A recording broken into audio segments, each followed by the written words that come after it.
de con esto nosotros poder, digo yo, siempre exprimirnos referente al proceso aprendizaje-enseñanza. El doctor Paul Arellano, quien es también tiene un grupo de Facebook que se llama Derecho Notarial. Le enviamos un fuerte abrazo. Doctor Paul, es un verdadero honor el poder contar con usted, con su amistad, y sea bienvenido al grupo Aprendiendo Derecho, su grupo también. Un abrazo fraterno, maestro. Muchas gracias, estimado doctor Joseph Mendieta. Es un honor para mí el poder ser parte de este Congreso Internacional.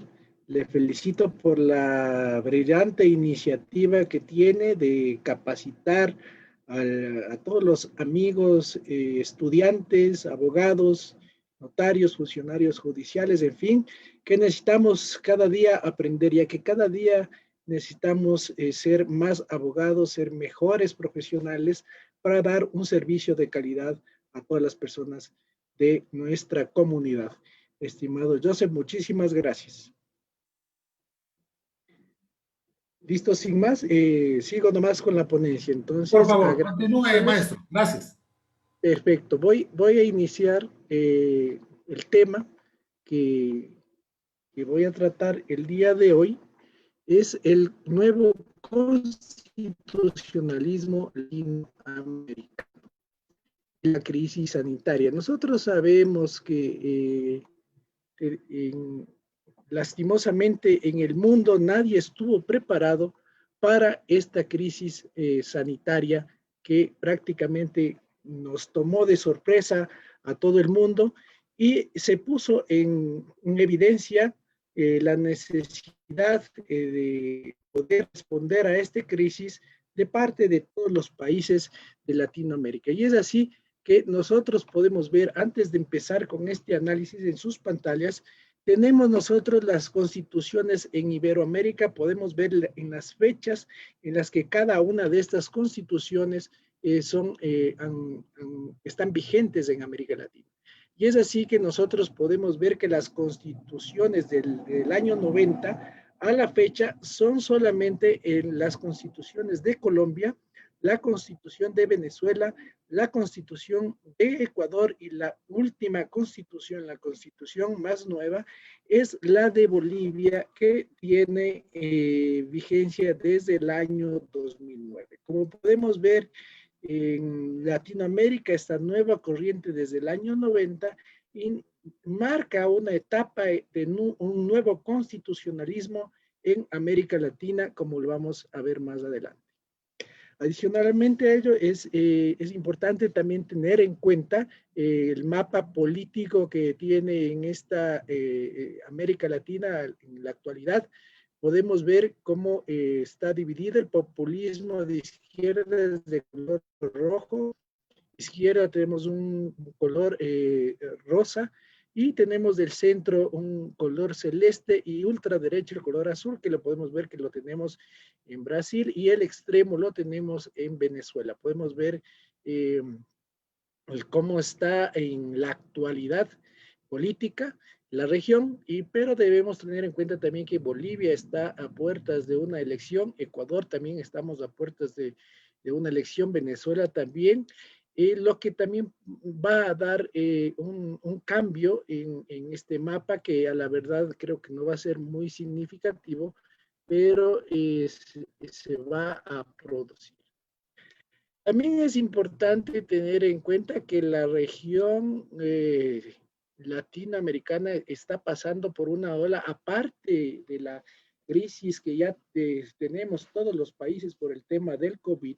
También estamos pasando por unas crisis de protestas, como podemos ver en Nicaragua. Hay protestas contra el gobierno de Daniel Ortega, en Panamá también en el año, toda esta información es del año 2019, antes de la pandemia, un rechazo a la reforma constitucional. En el Ecuador, como sabemos, las protestas de octubre por las medidas que obligaron, ya es hace un año que obligaron al gobierno a retroceder a las medidas, la crisis constitucional que terminó con la destitución del presidente en Perú. En Chile también, que como vimos las protestas que hasta la actualidad existen con Sebastián Piñera.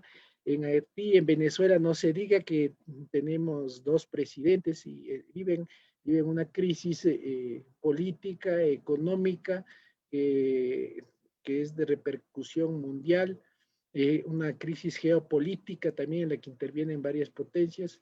Y tenemos en Colombia también lo que ha habido los paros contra Iván Duque, y en Bolivia, como sabemos, la renuncia de Evo Morales, y ahora que estamos en el proceso. En sí, y para poder dar una imagen de lo que está pasando en Latinoamérica, nosotros debemos también conocer no solamente el tema de la pandemia, sino también el tema geopolítico, cómo está la región ahora. Las nuevas constituciones, ahora sí vamos a ingresar al tema de las nuevas constituciones, que es lo que marca, digamos, desde el año 90 a la región, es que han permitido el ingreso de la ciudadanía, en particular de los grupos más postergados a través de las secciones sobre sus derechos. Esto lo podemos ver con mayor relevancia en lo que sucede en Ecuador y lo que sucede en Bolivia, donde podemos ver que prácticamente los grupos indígenas han tenido un papel primordial en las constituciones y en la elaboración de estas constituciones que han salido de reformas constitucionales. Hablemos de por problemas económicos fuertes, problemas políticos que han hecho que se empiece con una refundación, hablemos de la patria, que es como le llaman, y que ha permitido que salga adelante la Constitución. Antes de entrar a lo que es el summa causai, me gustaría también que nosotros tengamos en cuenta que la Constitución del Ecuador, la del 2008, tiene como núcleo geológico todas unas disposiciones que les voy a dar más o menos la estructura como está. Tiene el preámbulo en el artículo 1 que se configura al nuevo Estado de Derechos y Justicia, que debe ser entendido como aquel Estado en el que la garantía de los mismos y en especial las garantías de los derechos sociales están por encima, en tanto que los derechos capaces de garantizar una nueva forma de convivencia ciudadana en diversidad y armonía con la naturaleza para alcanzar el buen vivir, que es el summa causai. Deben estar consideradas como elemento primordial a la hora de interpretar y desarrollar cualquier norma constitucional y legal. En ese sentido, las garantías de los derechos deberán ser el parámetro a través del cual se aplique la Constitución y se resuelvan las controversias de los ciudadanos entre los diferentes poderes del Estado y este último y los ciudadanos. Hablar de estados de derecho significa aplicar e interpretar la Constitución y todas sus instituciones, reglas y principios a la luz de los derechos que ella garantiza. Así es que nosotros podemos ver que este término summa causai está en nuestra Constitución, es un término indígena quichua, que es lo que nos dice este summa causai, que es nada más y nada menos que el derecho al buen vivir. A través del conocimiento de las culturas indígenas, priorizar las costumbres y los legados para crear un sistema educativo donde se ayude a los jóvenes integrantes, no dejen de perder sus raíces. A través de ese sistema, llevar estas filosofías de vida a la educación de las escuelas y los colegios. Se ha escuchado amayúa, que en términos quichua es no robar, no ser perezoso, no ser vago. Estos términos nunca fueron introducidos o utilizados en ninguna de las constituciones de las regiones, y es en Ecuador en el año 2008 donde ya se hace esta introducción y nos vamos al tema del buen vivir. Como vimos, la Constitución ecuatoriana es tan, digamos, tan progresista que nos da ya una nueva visión de lo que es el buen vivir, lo que no establece ninguna otra constitución, excepto la boliviana, que ya vamos a ver que existe una semejanza entre las disposiciones que tiene la constitución boliviana y la constitución ecuatoriana. Así vimos que los valores del buen vivir son la participación y gobernabilidad. La participación directa, como podemos ver también, existen formas de que la gente o los ciudadanos puedan acceder a esta participación. Como vemos, se creó el Consejo de Participación Ciudadana y Control Social, que está establecido en la Constitución, que a pesar de que no tenga una efectividad real o un funcionamiento práctico, lo tenemos en nuestra Constitución y está vigente. Así también otro de los valores del buen vivir es el bien ser y la autorrealización de las personas. Esto también es importante. El buen vivir no implica solamente una seguridad alimentaria o de salud, sino también la autorrealización de las personas. También vemos como otro valor del buen vivir la conciencia ecológica, que ya vamos a ver más adelante, el tema de la Pachamama, de la madre naturaleza, de la madre tierra, que tiene ya derechos, que es lo que se incorpora también en este nuevo constitucionalismo, como dijimos, y es en Colombia, en Bolivia, y la pacífica,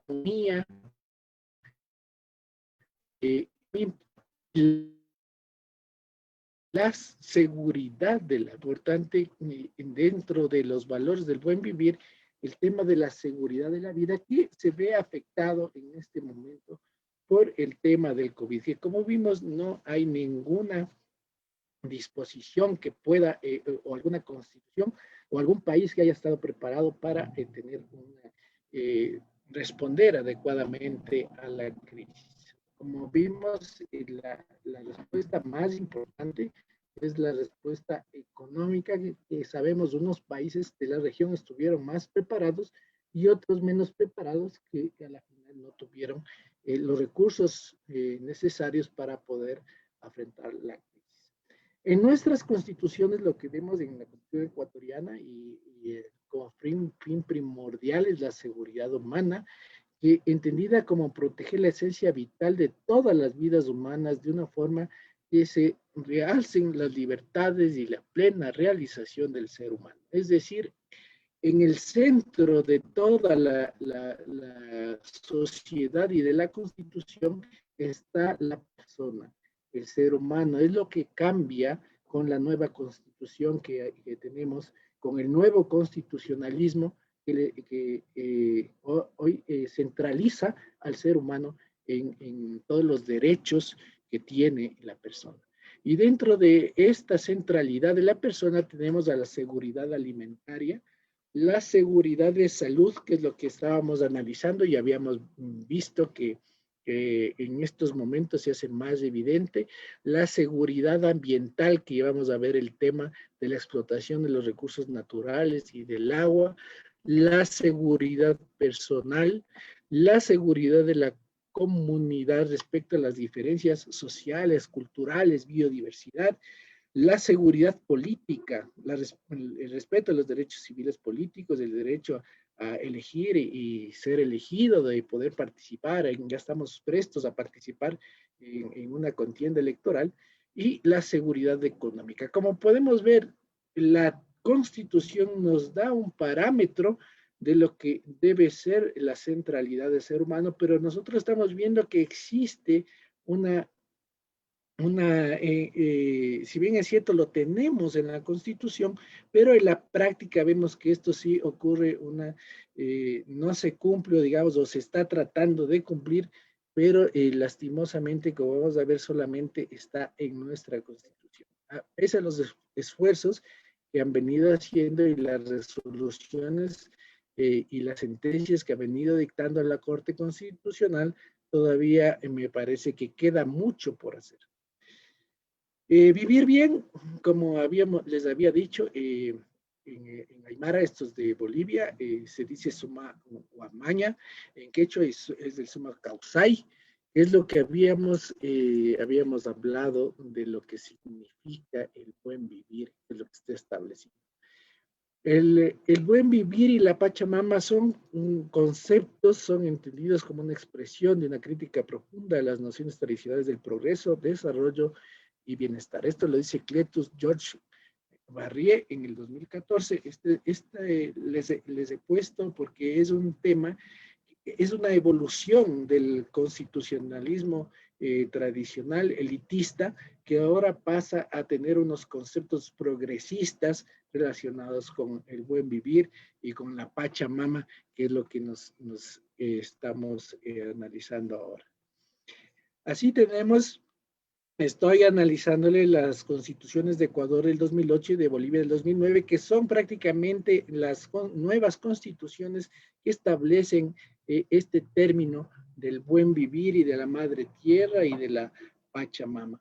En las otras constituciones todavía no tenemos estas definiciones, sin embargo, debería ya irse incorporando en las siguientes constituciones, pero al momento solamente la constitución ecuatoriana y la constitución boliviana son las que manejan estos nuevos contextos y estos nuevos paradigmas que a la final tienen unas transformaciones profundas que podemos ver con el tema de la plurinacionalidad y el multiculturalismo que existe en la sociedad. Nosotros podemos ver en nuestro país cómo existen diferentes nacionalidades y pueblos indígenas que ya son reconocidos, que es un paso que han dado ya estos pueblos que antes no estaban reconocidos, no había una identidad en la constitución de estos pueblos que ahora ya lo tenemos. Sin embargo, estos pueblos también han sido afectados no solamente por la explotación minera, sino ahora también por el COVID-19, que también es un tema que ha afectado a todo el pueblo y a la centralidad del ser humano. Tenemos en la economía el análisis comparativo. Estos son los artículos al lado izquierdo, los artículos de la Constitución boliviana y los artículos de la Constitución ecuatoriana, que son prácticamente similares y hablan de los mismos términos respecto de las constituciones, que prácticamente son similares con unas pequeñas diferencias.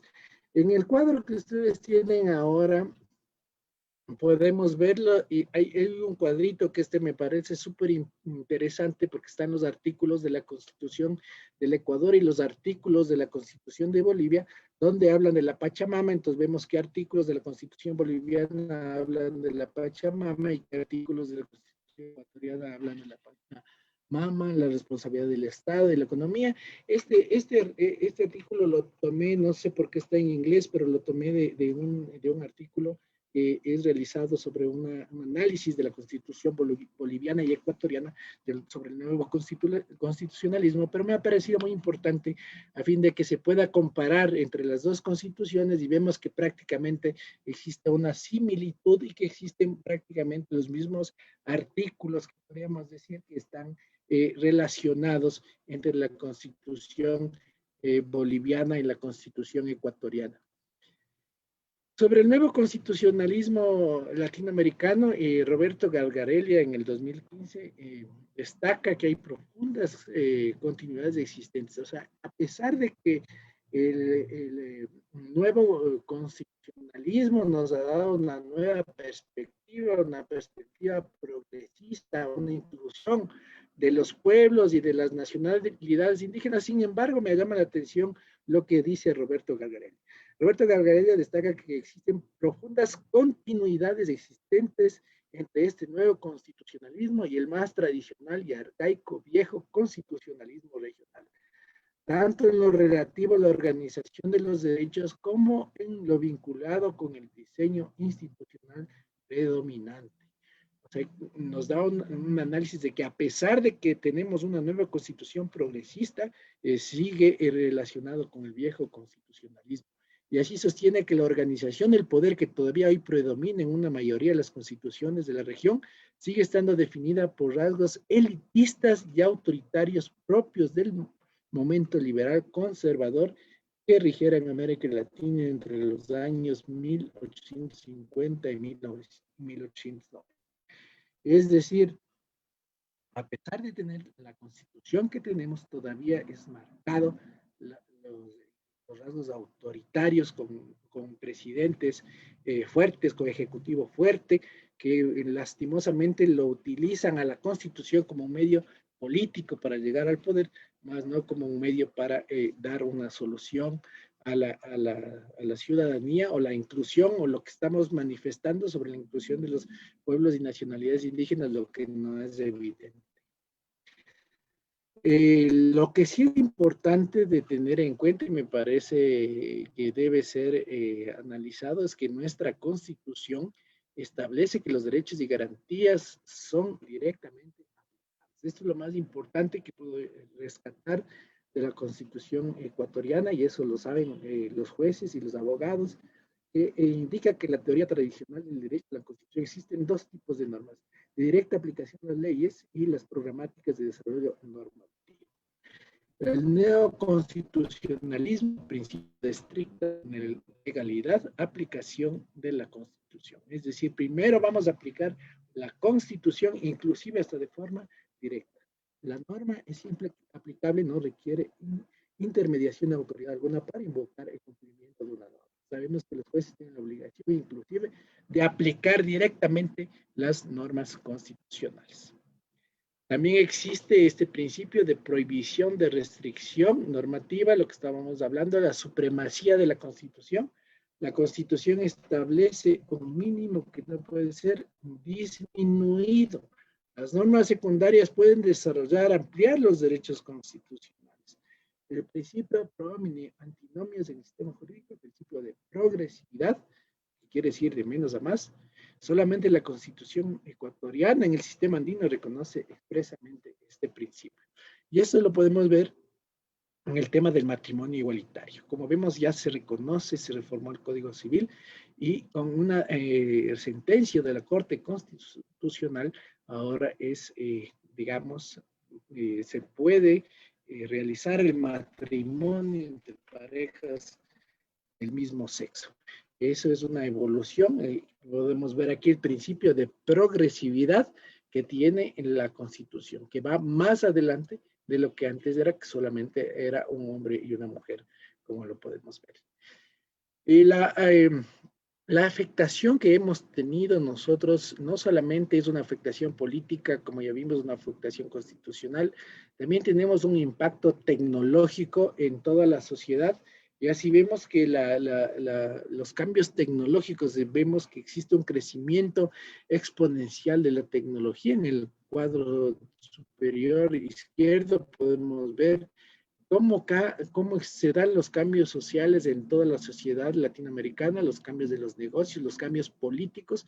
Sin embargo, la curva, como podemos ver, la curva roja de la tecnología tiene un cambio exponencial que no llega, no alcanza los cambios sociales, ni los negocios, ni los cambios políticos. Aquí también vemos, en la parte de abajo, vemos el tema de la religión, la educación, la política, la economía, cómo va cambiando en el tiempo.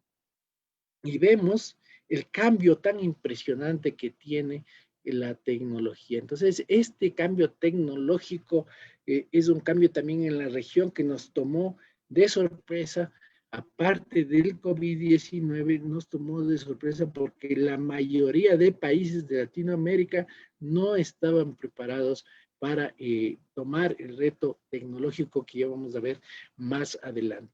Es por eso que vemos que hay cambios religiosos en el cambio de la religión, como vemos los cambios que se vienen dando, el perdón que pidió el Papa Francisco por los delitos sexuales cometidos por los sacerdotes.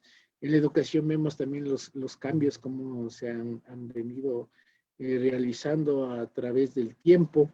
En la política, también las concepciones políticas que antes eran erróneas, ahora ya aceptamos otro tipo de política más abierta. En el tema económico no se diga, el cambio ha venido a través del tiempo dándose, pero el cambio tecnológico es un cambio exponencial que nos pone en una disyuntiva de que si nos subimos al tren o nos quedamos atrás. Entonces es importante tener en cuenta. Entonces ya vimos los problemas que tenemos, problemas políticos, problemas del COVID, problemas de salud. Ahora vamos a analizar cómo podemos nosotros salir de esta crisis. ¿Cuál es el tema lo que se podría hacer? Eh, por eso es importante tener en cuenta que la emergencia sanitaria, el impacto que ha tenido en la salud y en la economía, especialmente en el buen vivir, se encuentra plasmado en el nuevo constitucionalismo latinoamericano, lo que nos lleva a repensar en las constituciones, en los paradigmas económicos y la debida ponderación para una posible salida de la crisis, porque nosotros tenemos el tema del derecho a la salud, el derecho al buen vivir, tenemos el derecho a una economía, el derecho de la seguridad alimentaria, pero tenemos todos estos derechos y tenemos también el tema de que el derecho a la salud y tenemos que mantenernos en cuarentena o en un confinamiento, entonces se limita el derecho a la circulación.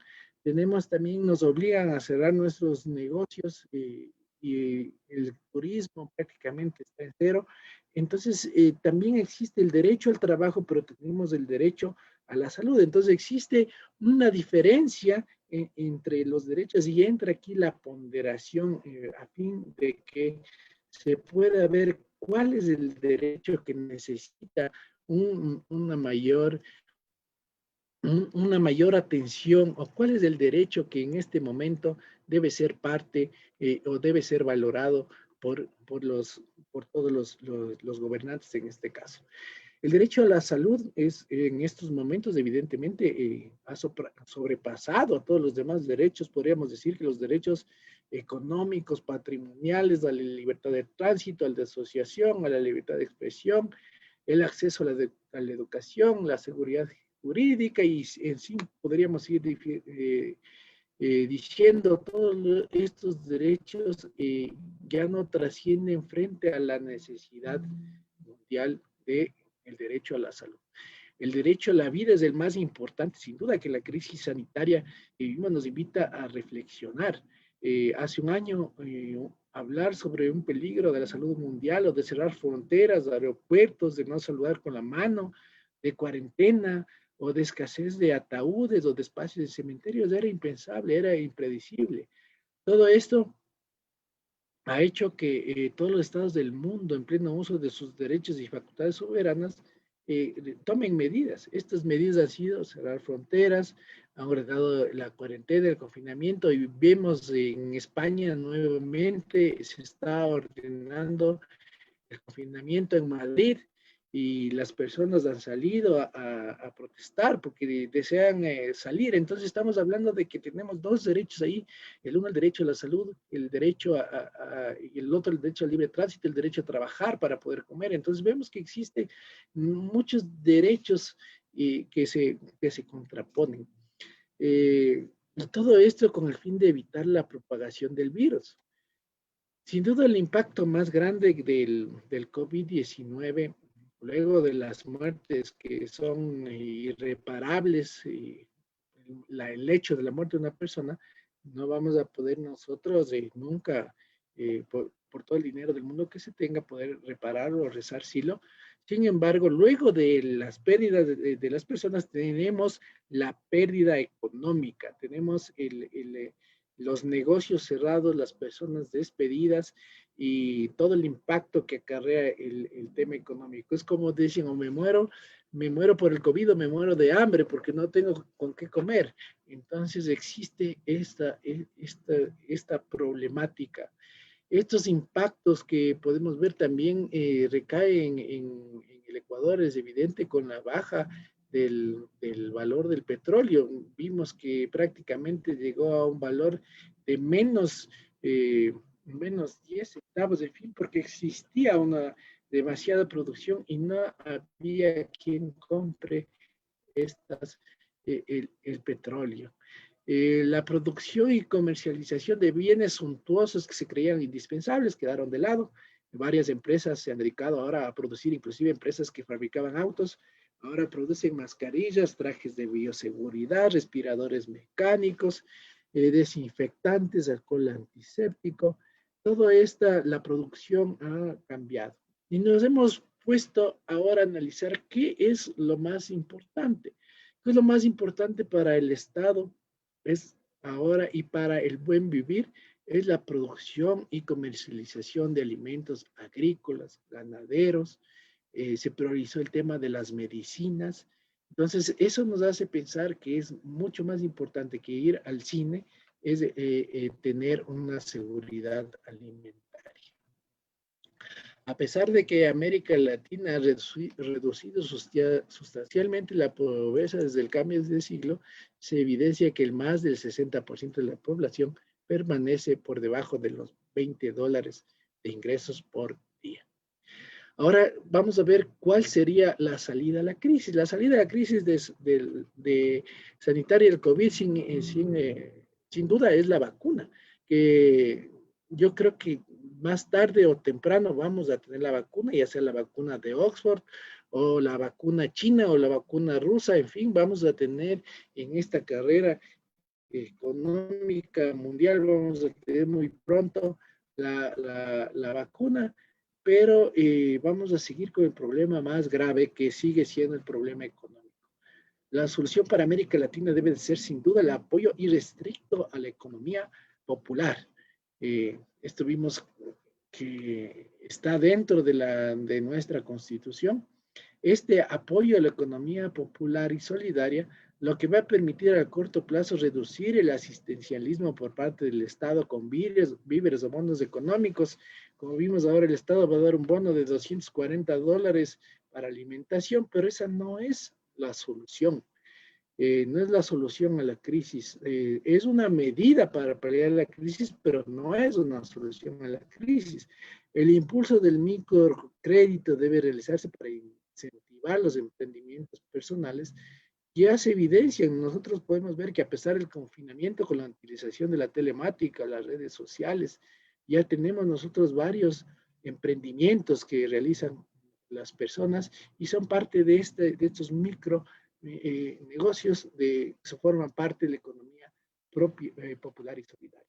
La microeconomía es la que debe cambiar para salir de la crisis. Los consumidores deben dejar de comprar en las grandes tiendas o en los grandes supermercados y más bien deben adquirir en la tienda del barrio, en los pequeños comercios, que eso va a permitir que las familias con sus pequeños emprendimientos puedan salir adelante. Esto es en el tema micro, porque en el tema macro, ahí sí podemos hablar sobre el préstamo que acabamos de recibir por parte del BID. Debemos apoyar los emprendimientos que se inician en esta pandemia, consumir productos locales, acceder a los servicios, acceder en otras palabras a todas las personas que producen bienes y dan servicios, parte de la economía. Son parte de la economía del núcleo familiar para que empiecen a generar ingresos, lo que va a implicar sin duda mejorar la economía. Aquí les he puesto en la diapositiva lo que dice el dicho popular: en lugar de darles pescado a los hambrientos, hay que indicarles a pescar. Es decir, no tenemos nosotros que estar viendo o la posibilidad de dar dinero, sino más bien lo que debe generar es trabajo, puestos de empleo, generar el trabajo para que las personas puedan tener sus ingresos y puedan reactivarse y reactivar la economía. Por otra parte, los países de América Latina deben empezar a empoderarse de las nuevas constituciones latinoamericanas. Lo vemos con Ecuador, con Bolivia, tenemos unas constituciones muy textualmente y con derechos bien fuertes, bien redactadas, pero que todavía no son empoderadas por todos los ciudadanos. Como vimos, el ciudadano está llamado a activar todos los derechos que tenemos de la Constitución para que pueda tener plena vigencia todo el nuevo constitucionalismo que tenemos. La organización del poder todavía predomina hoy en una mayoría de constituciones de la región, sigue estando definida por rasgos elitistas y autoritarios propios del movimiento liberal conservador, como vimos, como lo analizamos antes.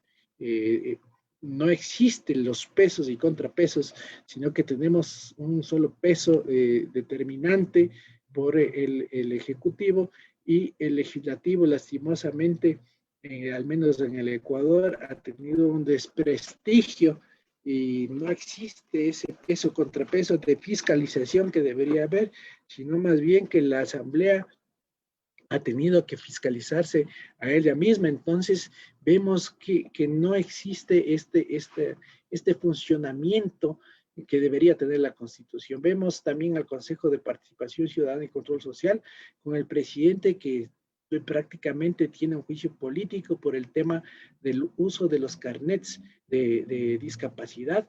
En fin, tenemos a todos los poderes del Estado que se encuentran con problemas o entredichos que no debería ser así, sino más bien debería haber un control de los pesos y contrapesos de todas las funciones del Estado. Asimismo, en la función judicial podemos ver que estamos dentro de un concurso de méritos y oposición para la designación de la Corte.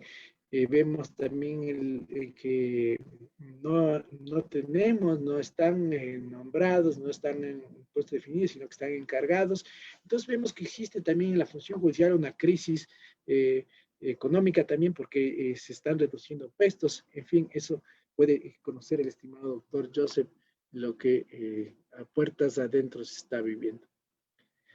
Ahora, ¿cómo poder, cómo poder salir de la crisis? Este informe número 7 está en el internet desde 26 de agosto del 2020, es de la CEPAL, y la que indica y nos da una salida para salir de esta crisis del COVID-19. Y nos dice que una de las medidas que debe realizarse para salir de la crisis es universalizar el acceso a los efectos del COVID-19. Este acceso de tecnología no solamente está en el ámbito de los servicios, en el ámbito del transporte, en el ámbito del gobierno electrónico, sino también en el ámbito judicial, en el ámbito del que el abogado debe estar preparado, debe contar con una firma electrónica, debe saber cómo firmar un documento electrónico, cómo presentar una demanda electrónica, cuál es el expediente electrónico, cómo acudir a una audiencia electrónica, una videoconferencia, estar preparado para poder defender a su cliente con conocimientos básicos de lo que es la tecnología, lo que lastimosamente se aceleró porque no estábamos preparados, ni los abogados, ni los jueces, ni los notarios, ni los estudiantes de derecho para este paso tecnológico que nos cogió de sorpresa, pero no podemos nosotros quedarnos en el problema o darle, sino más bien tendremos que verle una oportunidad para poder salir adelante. Y para eso la CEPAL nos hace estos avances y nos indica qué es lo que debe realizarse. Ya se este análisis que solamente me he permitido transmitir esto en sus pantallas, ya que el informe es muy extenso y que igual les recomendaría que lo lean porque me parece muy interesante, muy actual y como les digo, lo pueden conseguir en el internet. Y lo más importante es esto, las tecnologías digitales han sido esenciales para el funcionamiento de la economía durante la crisis de la pandemia de la enfermedad por el COVID-19. Así vemos que las redes y la infraestructura de comunicaciones se utilizan cada vez de manera más intensiva para actividades productivas, educacionales, de salud y de relacionamiento, entretenimiento. Avances que se preveía que iban a demorar años en concretarse se han producido en pocos meses. Es lo que les estamos hablando por el tema de la justicia, el tema de los escritos digitales y de las audiencias. Las soluciones digitales en las áreas de salud, educación, el comercio, el trabajo tienen un papel preponderante en la lucha contra el COVID-19, ya que facilitan el distanciamiento físico y viabilizan cierto funcionamiento del sistema socioeconómico. El distanciamiento es físico, no es el distanciamiento social, como mal utilizado se lo dice, porque lo que nosotros necesitamos es estar separados de las personas por lo menos 2 metros y si son lugares cerrados mucho más. Y debemos utilizar también el tema de la mascarilla. Entonces, lo que nosotros debemos propender siempre es el tema del uso de las soluciones digitales. Atender a nuestros clientes, si somos abogados, podemos atender ante Zoom o podemos utilizar hasta el mismo WhatsApp y hacer una video conferencia o videollamada para poder atender a nuestros clientes. Y justo yo hablaba con mi hija y me decía que qué profesión creo yo que es la que puede en estos momentos mantenerse, sobresalir. Entonces, primero está el tema de la salud, que es muy importante, y vamos a ver que todos los médicos y los abogados sin duda no van, los médicos y enfermeros, hablemos, van a tener siempre la necesidad de, en estos momentos de salud, van a tener trabajo. Pero así vemos que pilotos de avión se han quedado sin trabajo.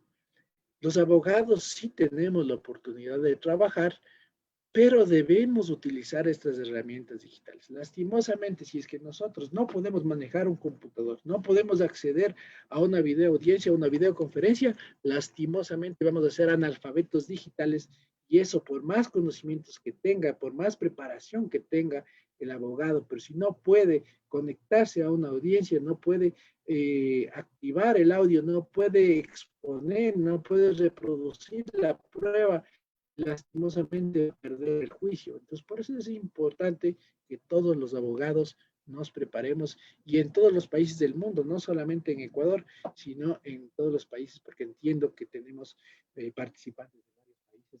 Aquí mi saludo también. Así, siguiendo con este análisis, vemos que los datos de desplazamiento de las personas en la cuarentena muestran en los países de las regiones en Latinoamérica, la concurrencia a locales de venta de alimentos y farmacias disminuyó en un 51% a establecimientos de comercio de productos no esenciales y de esparcimiento cerca del 75% y a lugares de trabajo alrededor del 45%. Como vemos, todo lo que es esparcimiento tuvo una disminución importante. Y vemos, como les había hecho el análisis anterior, entonces la venta de alimentos es lo más importante y a lo que es entretenimiento prácticamente dejó de ser esencial. Al mismo tráfico de los sitios web y el uso de aplicaciones, el teletrabajo, la educación en línea, las compras en línea, revelan un significativo aumento del uso de soluciones digitales. Entre el primer y segundo trimestre del 2020, el uso de soluciones de teletrabajo aumentó un 324% y la educación en línea en más del 60%. Entonces, con esto podemos ver nosotros en qué realidad estamos ahorita, cómo estamos, cómo nos encontramos en la actualidad. Con esto yo termino, me he tomado los 40 minutos que me otorgaron. Sin embargo, antes de pasar a las preguntas, quiero hacerles una invitación a todas las personas a que si desean pueden ser parte del grupo Derecho Notarial también, a todos los miembros del grupo Aprendiendo Derecho. También si gustan pueden revisar todos los videos de las conferencias y exposiciones en el canal de YouTube, que está como Paula Arellano. Y también tengo un blog que está en la página web not64.com, donde ustedes pueden acceder a preguntas y pueden verificar también los videos respecto de temas notariales, temas importantes como la posesión efectiva, como la compraventa de vehículos, en fin, se trata de tomar temas relacionados con el tema notarial y que son muy importantes para en el día a día de todos los abogados. Agradeciéndole nuevamente a mi estimado doctor Joseph Dieta por la invitación a este